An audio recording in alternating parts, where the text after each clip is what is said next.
네, 오늘 하나님 말씀 같이 보시겠습니다. 골로새서 3장, 골로새서 3장 1절에서 4절까지입니다.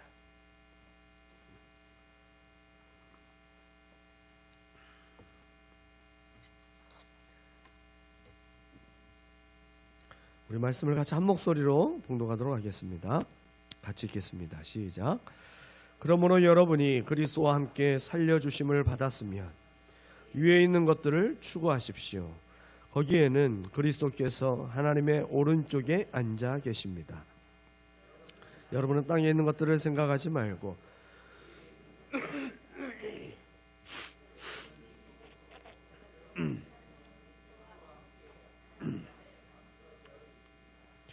여러분의 생명이신 그리스도께서 나타나실 때에 여러분도 그분과 함께 영광에 쌓여 나타날 것입니다.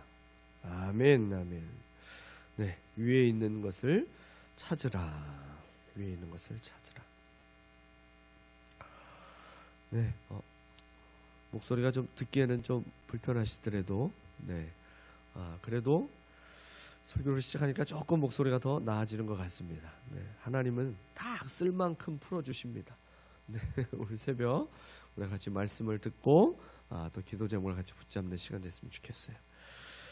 네, 여러분 2025년 우리가 한 해를 마무리하는 이 12월에 새벽을 깨운 모든 믿음의 가족들에게 오늘도 주님이 은혜와 또 사랑을 이 12월 한 달 동안 날마다 더해 주시기를 축복합니다. 12월이 되면요, 우리는 한 해를 뒤돌아보는 시간을 갖게 됩니다. 그러면서 동시에 12월에만 갖는 것은 뒤를 돌아보는 시간만 갖는 것이 아니라 또 앞을 내다보는 시간을 가져요. 그래서 내년을 계획하는 그런 시간을 갖게 되죠.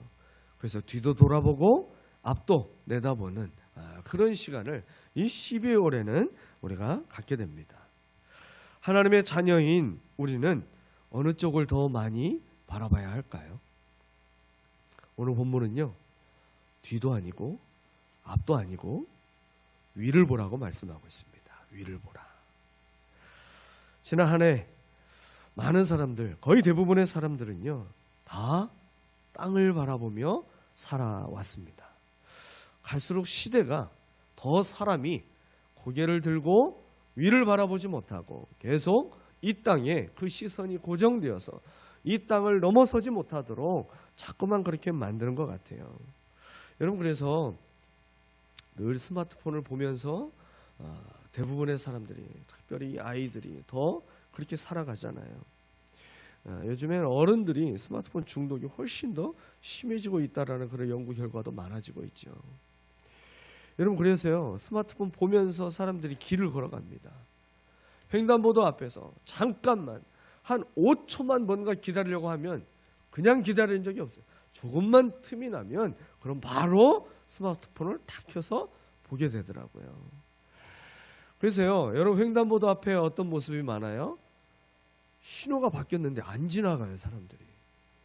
그래서 저는요, 사람이 안 지나가고 있으면 제가 기다리고 있다가 차에 있으면서 빵 한번 해줍니다. 그러면 사람이 고개를 딱 들고 뭐지? 하다가 바뀌었구나 하고 지나가더라고요. 그러니까 스마트폰을 보면서 신호가 바뀌었는지도 몰라요. 그러니 지금 사람들이 어떤 장치를 해놨어요? 횡단보도에다가 바닥에다가 LED 등을 깔아놨잖아요. 땅을 보면 땅에 또 신호를 만들어 놨어요. 고개 들면 그거 되는 거를 고개를 안 들고 사니까 땅에다가 신호 바뀌어서 밑에 보고 있다가 색깔이 바뀌었네? 그러고 지나가요.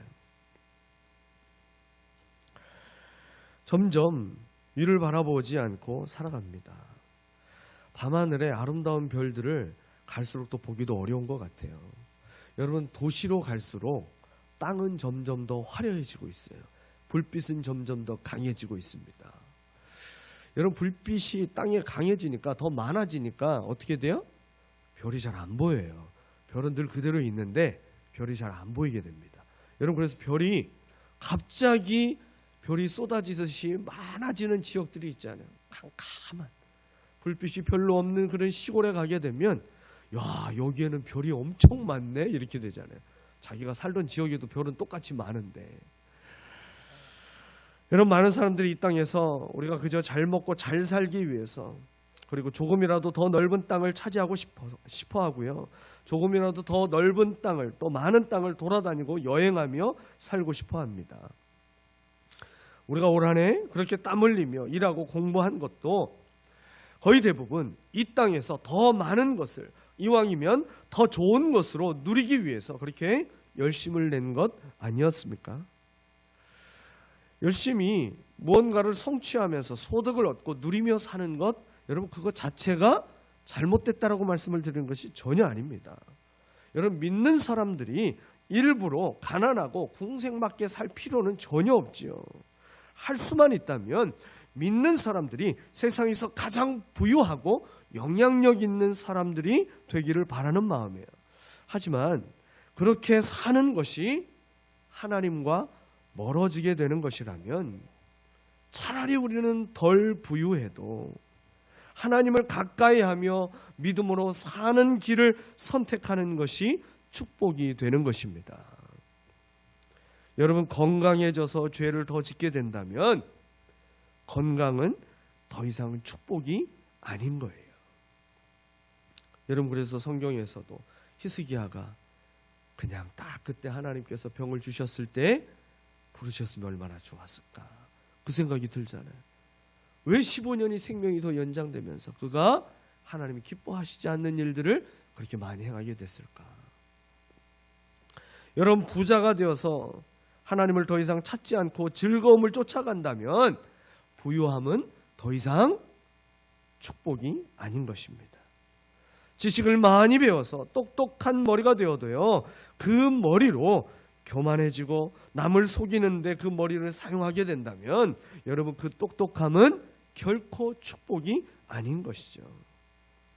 하나님을 찾지 않고 하나님과 멀어지게 만드는 것은, 여러분, 그 모든 것들은요, 아무리 좋아 보인다 할지라도, 아무리 세상에서 많은 사람들이 그거를 쫓아간다 할지라도 절대 축복이 될 수 없습니다. 왜 그럴까요? 하나님이 복의 근원이 되시기 때문입니다. 그 복의 근원 되신 하나님에서 점점 멀어지는 것, 이 모든 것들은 전부 다 복이 아니라 저주가 되는 거예요. 여러분, 그렇기 때문에 참된 복은 하나님을 가까이 하는 것입니다. 시편 73편 28절 말씀이에요. 하나님께 가까이 있는 것이 나에게 복이니 내가 주 하나님을 나의 피난처로 삼고 주님께서 이루신 모든 일들을 전파하렵니다. 아멘.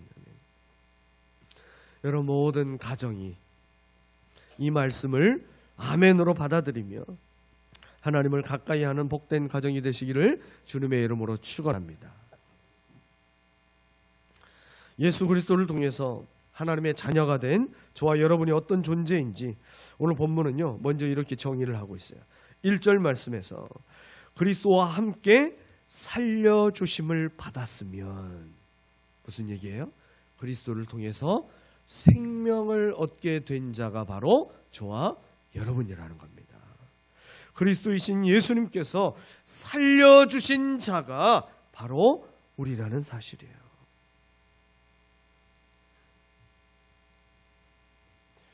이것을 좀 더 구체적으로 표현하고 있는 것이 오늘 본문 3절입니다. 3절.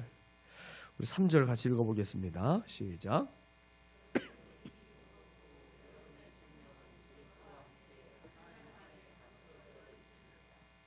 네. 오늘 말씀은요, 멀쩡하게 살아있는 저와 여러분에게 그렇게 얘기했어요. 당신들이 이미 죽은 존재들이라고. 사망 선고를 갑자기 내려버립니다. 무슨 말입니까? 죄로 인해서 우리의 영혼은요, 이미 죽어있는 상태였다라는 것이죠. 여러분, 뱃속의 아기가 아무리 건강하다 할지라도 엄마와 그 탯줄이 끊어져 버리게 되면요, 아이는 죽은 것과 마찬가지죠. 죄로 인해서 하나님과의 관계가 끊어져 있었던, 단절되어 있었던 우리는요, 이미 죽어있던 존재였지만 예수 그리스도를 통해서 하나님과 관계가 다시 회복되어서 하나님의 자녀가 되도록 살려주신 은혜를 받았다라는 거예요. 그리고 그 영원한 생명은 내가 보지 못하고 또 느끼지 못한다 할지라도 우리에게 주신 그 영원한 생명은 지금 하나님 안에 감추어져 있다라고 말씀하고 있습니다. 때가 되면요, 그 영원한 생명이 우리에게 온전히 임하도록 하나님이 잘 보관해주고 계시니까 우리는 안심하고 구원의 믿음으로 살으라고 말씀하고 있어요. 심지어 그 생명이 구체적으로 무엇인지 오늘 4절에 이렇게 말씀하죠. 여러분의 생명이신 그리스도께서, 그리스도가 바로 저와 여러분의 생명이라고 말씀합니다. 예수님이 우리에게 생명이 되어주셔서 우리를 다시 살게 하셨습니다. 그러니 예수 없는 인생은요, 생명이 없는 인생이 되는 거예요. 옆 사람한테 이렇게 얘기해 주세요. 예수님이 나의 생명입니다. 다시 한번, 예수님이 나의 생명입니다. 여러분, 예수 없는 인생, 생명을 포기한 인생이에요. 여러분, 저 숫자를 한번 보십시오. 100보다 뭐가 더 큰 거예요? 네, 무한대라고 하는 것은요, 그 어떤 숫자를 갖다 놔도 그 무한대 앞에서는 다 아무것도 아닌 수가 되는 거죠. 우리가 알고 있는 아무리 큰 숫자를 다 갖다가 한번 대입해 보세요. 그 숫자보다도 무한대 앞에서는 그 무한대에 비하면 그저 하나의 점에 불과한 것이 우리가 알고 있는 가장 큰 수가 될 것입니다. 여러분, 우리가 인생을 살면 얼마나 살겠어요? 100년 정도, 많아야 100년 정도 사는 육체의 생명보다 영원의 시간을 살아야 할 그 영혼의 생명이 더 크고 귀하다라는 것, 수학이 아니라 산수만 좀 할 줄 알아도 알 수 있는 사실이잖아요. 예수 안에는 죄에 대하여서, 예수 안에서 죄에 대하여 우리가 철저하게 죽은 자에게 주시는 영원한 생명이라고, 영원한 생명이라고 하는 이 사실을요, 우리가 기억하면서 그리스도인이 날마다 힘써야 할 것 중에 바로 첫 번째가 무엇이냐? 그건 뭐냐면요, 바로 죽는 것입니다. 죽는 것. 그리스도와 함께 죽는 것. 올 한 해 여러분은 얼마나 죽으며 사신 것 같습니까? 여러분, 그런 얘기 하잖아요. 아이고, 저 사람 말도 마. 그래도 예수 믿고 지금 교회 한참 나왔으니까 저거 많이 죽은 거야. 그 얘기 하잖아요. 내가 올 한 해 얼마나, 며칠이나 내가 그렇게 주님 때문에, 주님과 함께 죽으며 살았는지 한번 돌아보십시오. 바울은요, 나는 날마다 죽노라 그랬어요. 날마다 죽노라. 바울이 매일 자살 시도했다는 얘기일까요? 그건 아니죠. 자신의 자아를 죽이는 일을 했다라는 거예요. 자신의 고집과 그리고 혈기와 교만을 죽이는 일을 했다라는 것입니다. 자신의 의를 드러내고 싶은 마음과 다른 사람을 판단하고 정죄하려는 이 악한 습관을 죽이는 일을 했다라는 거예요. 한 알의 밀알이 땅에 떨어져서 썩어야 많은 열매를 맺게 되듯이 그리스도인은요, 예수 안에서 철저하게 죽어야 자신도 가장 아름답고 행복하게 살 수 있게 되고요, 누군가를 살리는 사람이 바로 그리스도 안에서 죽은 자를 통해서 하나님이 역사해 주시는 것입니다. 한국 교회사 가운데서요, 깡패였다가 주님 만나고 새 사람이 되어서 한국의 무디, 조선의 무디라고 불릴 만큼 전도자로 크게 쓰임받았던 한 분이 있어요. 그분의 이름이 김익두 목사님 있어요. 김익두 목사님, 저분입니다. 예수 믿고 인상도 달라졌었던 것 같아요, 목사님이. 저분은요, 아주 황해도에서 유명한 깡패였던 사람이었어요. 예수님 만나기 전 김익두는요, 황해도 안악군 대원면에서 그 별명이 안악골의 호랑이였어요. 사람들이 저 사람만 나타나면 무서워 벌벌 떨었어요. 늘 술에 취해 있었고요, 사람들에게 시비를 걸면서 걸리는 사람만 있으면 사람을 두들겨 팼고요, 물건은 때려 부수고 다니는 아주 악질 깡패였습니다. 이런 김익두의 인생에 주님이 찾아오십니다. 스왈론 선교사님을 통해서 이 김익두가 예수님을 영접하게 돼요. 근데요, 예수님을 얼마나 뜨겁게 만났는지, 예수 믿고 나서 이 김익두가 정말 또 다른 의미로 미친 사람처럼 변하게 됩니다. 매일매일 이 사람이 돌아다니며 울면서 길거리를 돌아다니는 거예요. 또 어느 날은요, 몇 날 며칠을 밥도 먹지 않고 성경만 계속 읽고 있어요. 자기 같은 죄인을 구원하신 하나님의 사랑이 너무 크게 깨달아져서 견딜 수가 없는 거예요.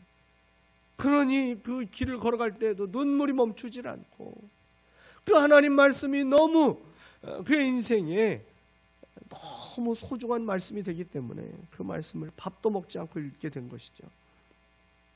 그가 전도 훈련을 받은 것도 없었지만 자기를 구원하신 예수님을 전해야 되겠다. 그저 이 마음으로 가슴이 뜨거워져서요, 전도하고 다닙니다. 그래서 그가 돌아다니면서 이렇게 외쳤어요. 옛날 김익두는 죽었습니다. 옛날 김익두는 죽었습니다. 예수를 믿으세요. 그렇게 외치고 다녔어요. 근데요, 예전에 이 김익두에게 아주 그냥 호되게 한번 당해가지고 마음에 분노와 미움의 감정이 많았던 어떤 아주머니가 부엌에서 설거지를 하고 있는데 이 김익도가 외치면서 지나갔는데 그 소리를 들은 거예요. 그럼 그는 속으로, 그래? 어디? 저 인간 진짜 죽었나 한번 보자. 그리고 자기가 설거지하던 그 통 물을 가지고 나와가지고 김익도의 얼굴에다가 들이부어버렸어요. 김익도 목사님의 얼굴에 막 온갖 오물이 막 다 묻었죠. 그런데요, 화를 내지 않았어요. 화를 내지 않고 오히려 빙그레 웃으면서 이렇게 말했다고 합니다. 내가 죽었으니 당신이 살지. 내가 죽었으니 당신이 살지. 여러분 정말 그랬죠. 만일에 예수님을 믿기 전에 김익두에게 이런 일을 행했으면 그 아줌마는 그날이 무슨 날이 됐을까요? 제삿날이 되는 거예요. 내가 죽었으니 당신이 살지. 여러분, 우리도 매일매일 이 고백을 해야 되지 않을까요? 내가 죽었으니 당신이 살지. 참 마음에 울림을 주는 말이에요. 여러분, 얼마나 죽었습니까? 근심, 걱정, 시기, 질투, 이것들이 끊임없이 일어나서 내 삶에 문제가 생기는 이유가 뭐가 될까요? 그 이유가 도대체 무엇 때문일까요? 덜 죽어서 그런 거예요. 덜 죽어서. 그리스도와 함께 우리가 깨끗이 죽으면요, 그때부터 문제될 건 하나도 없는 거예요. 가정에서 혹시 여러분 가운데 트러블 메이커가 지금 이 자리에 앉아 계십니까? 우리 집은 다 좋은데 나 때문에 그래. 또는 내가 아니면 우리 집은 누구 때문에 항상 우리 집안이 문제야. 여러분, 그리스도와 함께 날마다 죽어야 됩니다. 날마다 죽는 자를 날마다 하나님의 자녀로 살려내 주셔서 하나님의 자녀답게 살아가도록 도우시는 은혜를 주실 줄 믿습니다. 여러분, 옆 사람에게 한 번 더 얘기해 주세요. 12월에는 많이 죽겠습니다.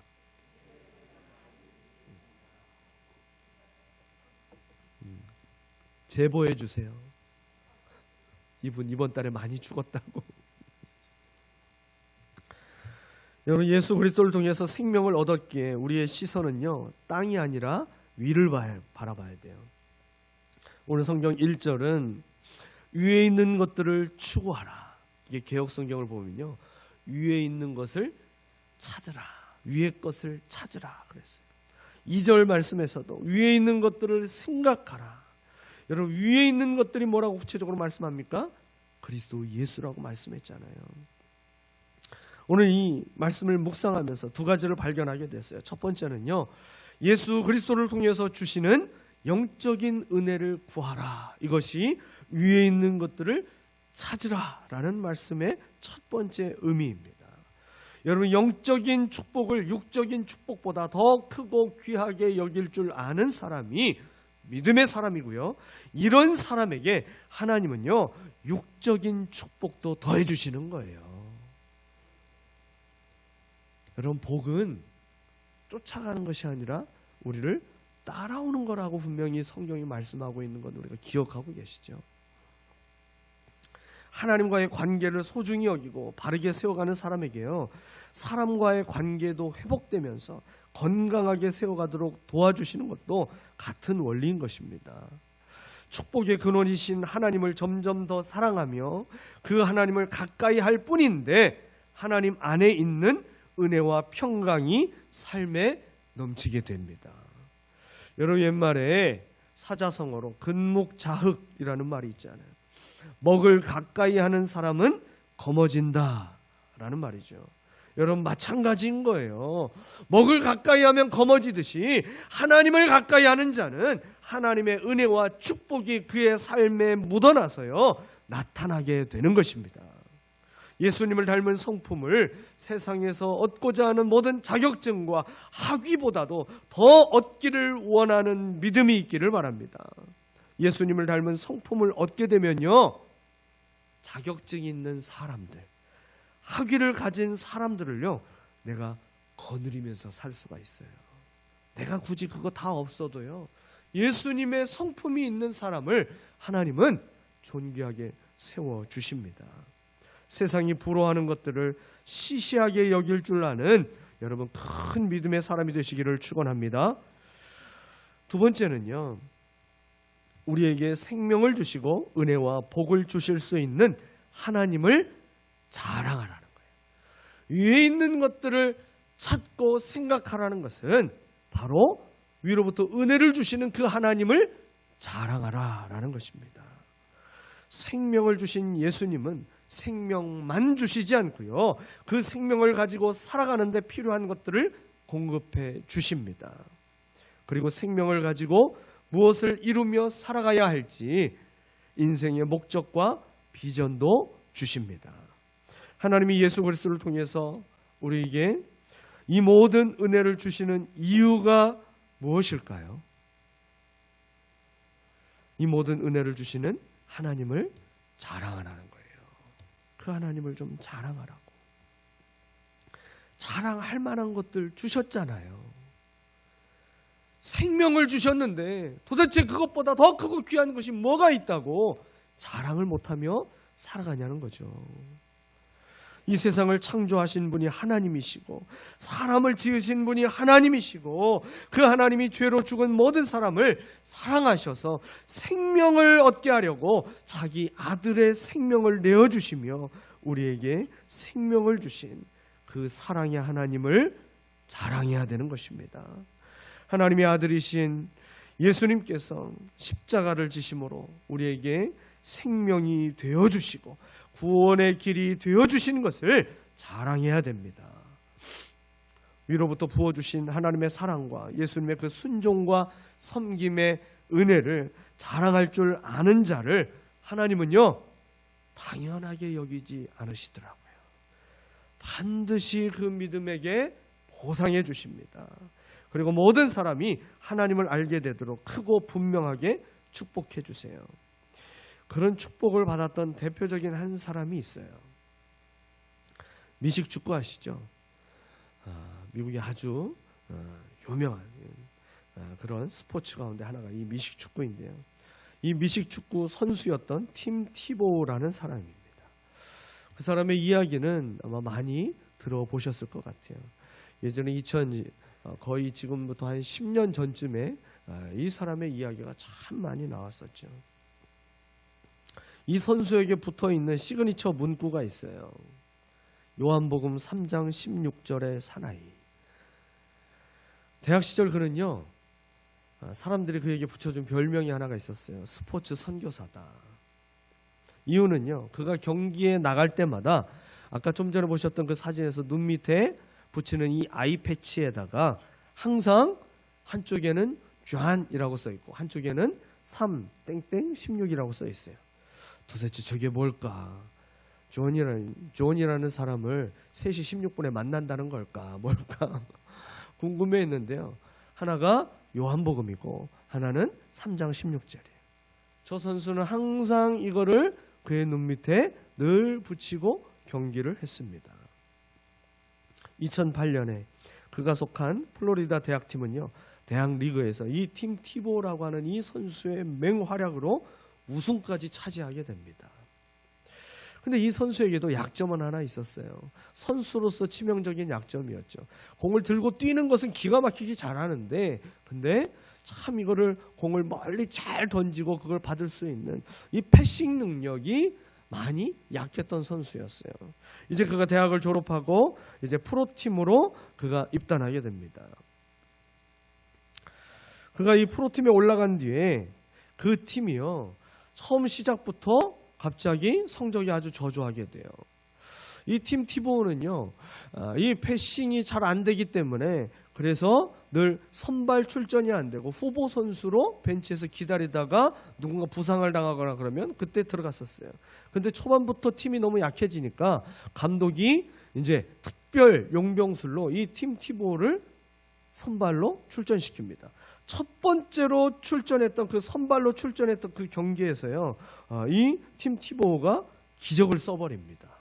마지막 종료 3분을 남겨놓고 그가 놀라운 그의 장기를 가지고 공을 잡고 모든 선수들을 다 제치고 뛰어가지고 그 0대 15로 뒤지고 있던 그 경기를요, 한순간에 18대 15로 뒤집어 버려요.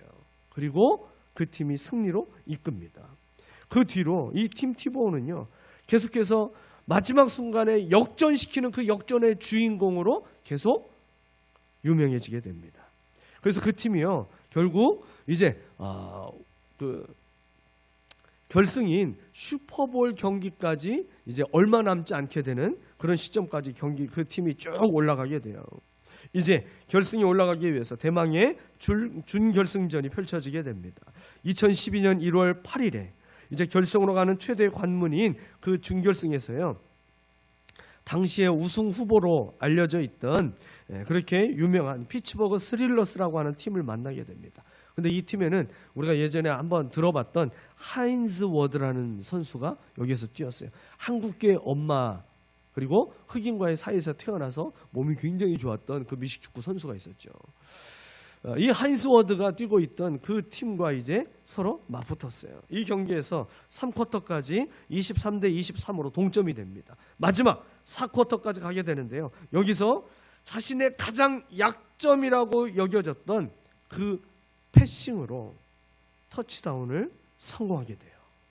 그것도 그가 속해 있던 내셔널 지구에서 한 번도 그렇게 먼 거리에 패스가 성공된 적이 없었던 80야드의 그런 긴 패스를 성공시켜서 터치다운이 성공됐어요. 기적의 승리를 이루게 됩니다. 프로팀에 가니까요, 아이 패치를 붙이면 안 된다라고 하는 규정이 있어가지고 이 팀 티보우가요, 프로팀에 가서는 항상 경기에서 뭔가 좋은 일이 일어나고 또 경기에 처음에 딱 출전할 때마다 경기장에 딱 들어가서 마치 기사가 자기를 받을 때 그렇게 한쪽 무릎을 딱 꿇고 있는 것처럼 하나님 앞에 저 자세로 기도하게 돼요. 그런데 이날 그 터치다운을 성공하고 나서 팀을 승리로 이끌어서 슈퍼볼 경기까지 탁 올라가게 만들고 나서 그가 또 저 자세를 취하며 하나님께 기도하며 영광을 돌리게 됩니다. 저 모습은요, 전 세계로 생중계를 타게 됐어요. 그래서 저 모습을요, 사람들이 너무 멋있어 보이니까 따라하게 됐어요. 당시에 저 모습을 티보잉이라고 해가지고요, 수많은 사람들이 자기도 저 모습 똑같이 유행해가지고 다 사진 찍어가지고 자기 개인 SNS에다가 올리면서 아주 유명하게 되기도 했죠. 여러분, 이날 이 팀 티보우 선수가 던진 10개의 패스가 있었는데요, 그 거리를 전부 다 합하니까 놀랍게도 316야드였어요. 그리고 이날 경기의 시청률도 31.6%였습니다.